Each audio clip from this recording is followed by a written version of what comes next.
What's up? These are some of the most notorious serial killers in the world. First person on our list is going to be Jeffrey Dahmer. Jeffrey Dahmer committed his first murder at the age of 18, and in the midst of all that, he also sliced a person up and threw their remains in a tub of acid. Dahmer not only killed 17 people, but he cooked and ate their remains. That's disturbing. Next on our list is going to be John Wayne Gacy. Gacy was a local neighborhood friend who performed as a clown at local kids' birthday parties. Gacy was charged with 29 counts of sexual assault on young boys. He killed them, buried them, and then the parents of the children found them under their house.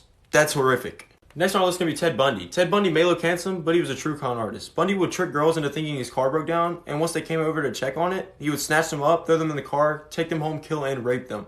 He not only did this to one girl, but 30 women, including the 12-year-old girl. That's screwed. Last on our list is going to be Jack the Ripper. Jack the Ripper was an unidentified killer who murdered over 100 people. He would lure prostitutes into an alleyway, slit their throats, and leave them to die. Suspects say he wore a top hat, had a handlebar mustache, and not the slightest bit of regret on his face when he killed somebody. Serial killer facts, and no, this is not Danny DeVito. Jerome Henry Jerry Brutos was born on January 31st, 1939 in Webster, South Dakota. When Jerry was born, his mom was really disappointed that he was a boy because she wanted a girl, so she would constantly subject him to emotional and physical abuse. Brutos developed a fetish for women's shoes at the age of 5. He would play with stiletto-heeled shoes at a local junkyard, and he tried to steal the shoes from his first grade teacher. This would then translate over to the reason that he's in this book, his name, the Shoe Fetish Slayer. In the state of Oregon, between 1968 and 1969, he had 4 known victims. He was known for abducting and strangling his victims. He was so obsessed with shoes that he kept his first victim's foot with the shoe attached until the foot got too rotten. Jerry pled guilty to 3 counts of first-degree murder and was sentenced to life in prison. He did, however, die from complications of liver cancer on March 28, 2006 at age 67 in Salem, Oregon. Serial Killer's Last Meals, Part 3. Today's episode will be on the infamous Ted Bundy. Ted Bundy killed at least 30 women in a span of 1974 to 1979. He's probably the most infamous American serial killer. I mean, you say serial killer and you think Bundy. Bundy was studying to be a lawyer at the time of his first arrest. His MO was that he would lure women using his charm into his Volkswagen Bug, he would hit them over the head, and then he would strangle them and often dismember them and leave them pretty much anywhere. He was put to death by electric chair January 24th, 1989. Ted actually declined the last meal, receiving the default, which is steak and eggs, toast with butter and jam, hash browns, orange juice, and milk. I mean, if serial killers get that as their default meal, how come in regular schools we get frozen chicken nuggets? Terrifying serial killer facts, and be warned, the ones today are rough. Serial killer Ed Gein was finally caught at his barn when the police pulled up on him, and he seemingly came with them with absolutely no issue. And the reason was, Gein was seen to be very, very depressed because his brother had died, and it was shown all throughout the house because he had let the place go, and there were various body parts and just bodies found all over the barn. This one's absolutely disgusting, so please be careful listening to this one. Serial killer John Wayne Gacy had compiled so many bodies in his house that they all melted together underneath the house, and it took 2 years to go through all the bones that were found to create 2 full skeletons. The Hillside Stranglers actually picked up a girl to murder, and then they realized that girl was daughter of famous legendary film star Peter Lorre. And after that, they're like, yeah, this is way too hot of a case for us to do, so they let the girl go, and she escaped with her life because of her father's fame. Proving that a serial killer will kill you if you don't subscribe to my YouTube channel. Serial killer facts. I'm actually out at a fishing tournament, so sorry for the lighting. The Zodiac killer is going to be a little different because Zodiac is actually an alias for an unknown serial killer. So yeah, this guy still hasn't been caught.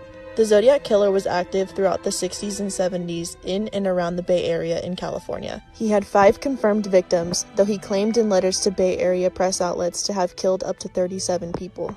Zodiac used methods such as shooting and stabbing to murder his victims. He was the one to originate the name Zodiac in his letters, and though suspects have been named in connection with the killings, no concrete evidence against them came up. Vallejo police are hoping that the Zodiac's DNA collected at scenes will populate with the help of commercial DNA kits like Ancestry, but for now, the cases remain open. The only known image of the Zodiac killer is a police sketch given by somebody he shot, so I thought it best to leave my drawing in black and white as well.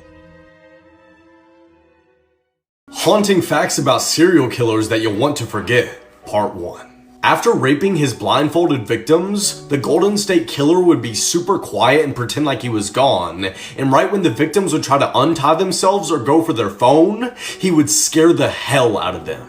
Jeffrey Dahmer attempted to make sex zombies out of his victims by drilling holes into their head while they were still alive and pouring acid into the holes. American serial killer Albert Fish once cooked and ate a little girl and sent a letter to her parents describing how she tasted.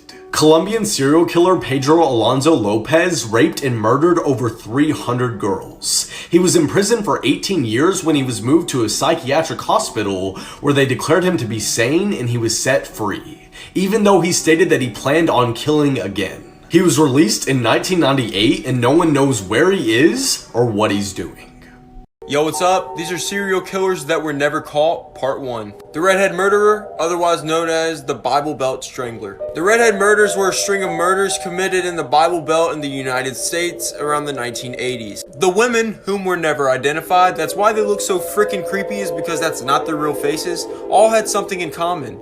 They all had red or reddish hair. And most of the girls, if not all of them, were dumped on the side of interstates in the United States, which led investigators to believe they were involved in some kind of hitchhiking or sex work. Now, needless to say, it was unsolved for the longest time, but they believe it's this guy. But even if it isn't, this man who's obsessed with killing redheads could be still on the loose, and if you have red hair, well, good luck to you. Serial killer facts. John Wayne Gacy was born on March 17, 1942 in Chicago, Illinois. He had both a verbally and physically abusive childhood brought on by his stern father. His murder spree lasted for a total of 6 years.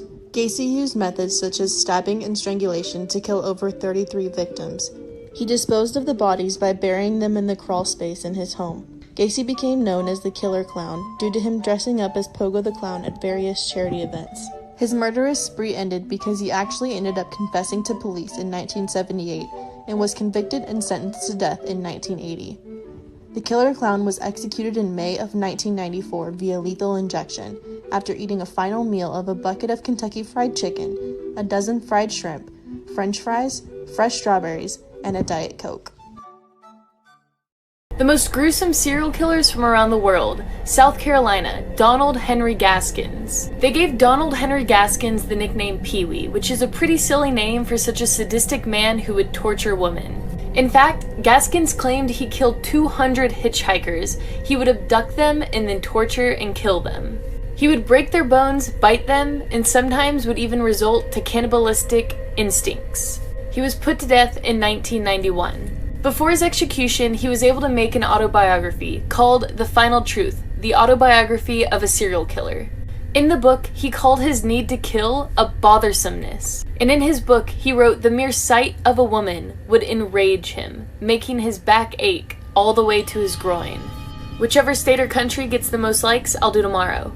This old lady killed so many people. Baba Anuska, she loved chemistry. And when her husband died, she was like, I'm gonna make the house into a laboratory and sell potions. So a bunch of girls came to her and they were like, we don't want our husbands to go to war. And she was like, I can make them really, really sick so they don't have to. And they were like, yeah, do that. So she started getting really, really popular. But then all the girls were like, we actually don't like our husbands. Can you do a little more? And Baba Anushka was like, yeah, I can kill them. So then all the girls were like, oh, we like this. So Baba Anushka made these deadly potions, gave them to the girls gave them to their abusive husbands, and they were dead in like 8 days. And Baba Anushka would do this thing where she'd ask the girls, how heavy is the problem? Which was code for, how heavy is your husband? Because I gotta make sure I put enough in it, mama. She was so successful that she hired a sales agent to go into town and like sniff out people with marital problems. But this one girl fucked it all up. After she killed her shitty husband, she used another potion to kill her new husband's rich uncle. And the police were like, can you explain this? And she was like, it was Baba Anushka. Baba Anushka was like, are you fucking kidding me? But she ended up getting out of jail and then living to 100. Serial killer facts. Ricardo Levia Munoz Ramirez was born on February 29, 1960 in El Paso, Texas. Ricardo, or Richard, had an interest in Satanism from a young age. This, combined with his LSD use and the influence of his cousins, would prove a deadly combination. In 1984, at age 24, Richard committed his first murder. Over the next year, he would go on to commit 13 more. Richard earned the name the Night Stalker due to the times that his crimes were committed. His typical MO was to break into a house, assault the residents, and kill them by either shooting, stabbing, or beating them to death. A manhunt for him was underway in August of 1985 when a group of vigilantes subdued him, and in court in 1989 he was convicted on all charges against him. These included 13 murders, 5 attempted murders, 11 assaults, and 14 burglaries. Richard was sentenced to death by gas chamber, but ultimately succumbed to lymphoma on June 7, 2013 at age 53. Some terrifying serial killers who are free right now. Pedro Lopez is a Colombian serial killer who became famous for the sheer number of young girls he killed. Between 1969 and 1980, he single-handedly killed over 350 girls, 110 in Ecuador, and 240 in Colombia and Peru.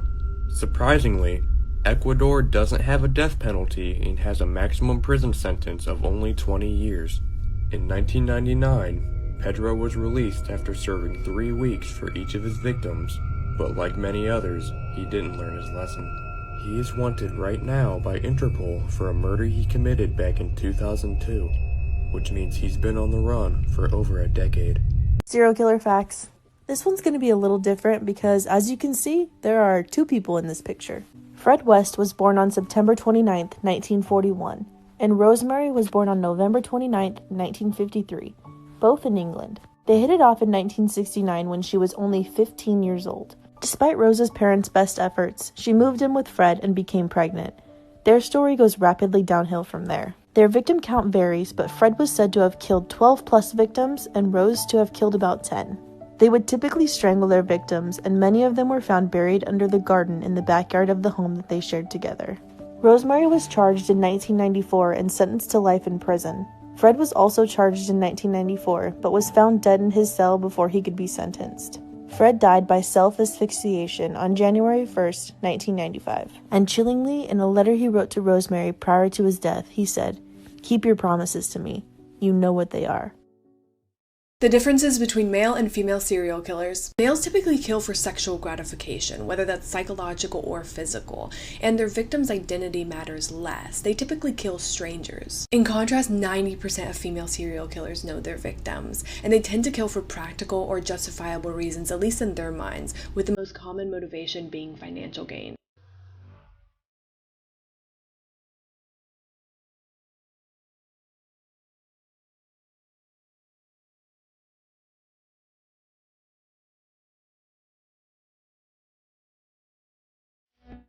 Part 10 of the Bloody Alphabet. Next on our list is Janine Jones. Janine was a pediatric nurse who killed anywhere between 11 and 46 infants and children who were in her care. She would deliberately inject her patients with drugs that are known to paralyze the heart or cause other medical crises. After injecting the children with these life-threatening chemicals, she would then attempt to revive the children to receive attention and praise for saving their lives. She was also charged with poisoning 6 children near San Antonio, Texas. At the time of these 6 murders, she was working in a pediatric physician's clinic. Janine was scheduled for mandatory release in 2018, but then was retried and convicted of another murder, of 11-week-old Joshua Weeks. Janine Jones received a life sentence and was immediately sent back to prison. Like for more.